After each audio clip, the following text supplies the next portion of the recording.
Ça va. Le temps commence sérieusement à manquer. C'est pas moi qui le dis, c'est Barack Obama qui s'est à nouveau exprimé ce soir dans une allocution. Le président américain exhorte le peuple américain à le soutenir pour trouver un compromis avec les républicains. Oui, car si le 2 août aucun compromis n'est trouvé pour relever le plafond de la dette américaine qui a atteint son seuil maximal autorisé par la loi, la première puissance mondiale sera en défaut de paiement. Cette dette atteint plus de 14 000 milliards de dollars, soit presque 100% du PIB américain. Ce week-end sera donc décisif pour tomber d'accord. Quel scénario est envisagé? La réponse avec Natacha Vesnich.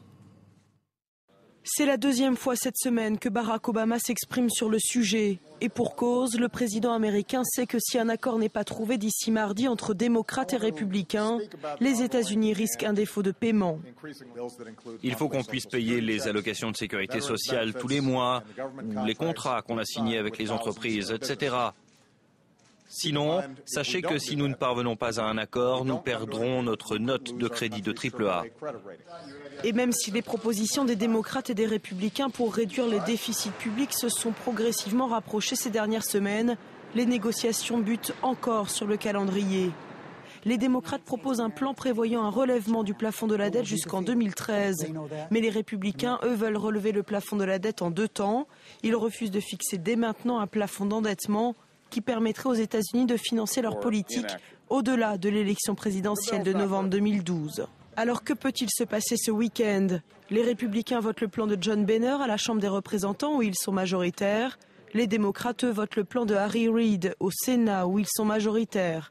Les 2 textes passent. Barack Obama peut décider seul de relever le plafond de la dette pour laisser le temps aux 2 parties de trouver un compromis. Aucun accord n'est trouvé, les États-Unis sont en défaut de paiement, cela entraîne un shutdown, cela veut dire que les autorités fédérales sont obligées d'arrêter toutes dépenses, sauf les essentielles, urgence médicale ou encore armée par exemple.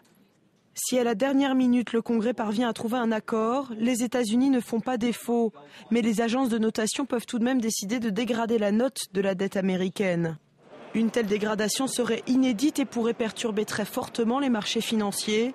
Leur réaction reposera alors en grande partie sur celle de la Chine, qui serait affectée en premier lieu puisqu'elle est le premier détenteur d'obligations américaines. La réaction sur les marchés financiers. Eh bien, on va commencer par les marchés européens qui ont tous clôturé dans le rouge après une semaine morose, minée par les crises de la dette américaine et grecque.